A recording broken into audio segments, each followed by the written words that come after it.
Lamborghini is all set to retire the 5.2-liter naturally aspirated V10 engine of the Huracan in favor of a new hybrid V8 that the supercar's replacement.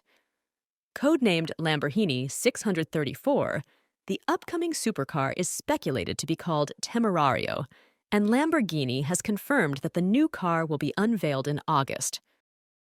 Visually, the V8 supercar's design sticks close to the wedge template laid down by the Countach over half a century ago and continued with the Huracan, but there are some major styling differences between the new model and the old.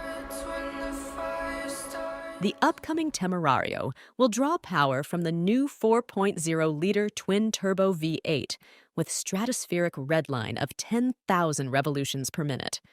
Compare that with the Huracan's 5.2-liter, which had a maximum redline of 8,500 revolutions per minute. The new V8 engine will produce 789 horsepower between 9,000 and 9,750 revolutions per minute, and 730 newton-meter of torque. It equipped with 3 electric motor from Lamborghini Revuelto and mated to a 8-speed dual clutch gearbox.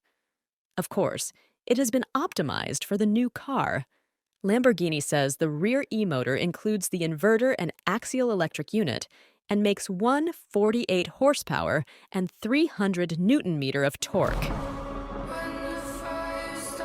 The Huracan's successor will making it the newest installment in Lamborghini's burgeoning electric era that already includes the aforementioned Revuelto as well as the plug-in hybrid Urus SE.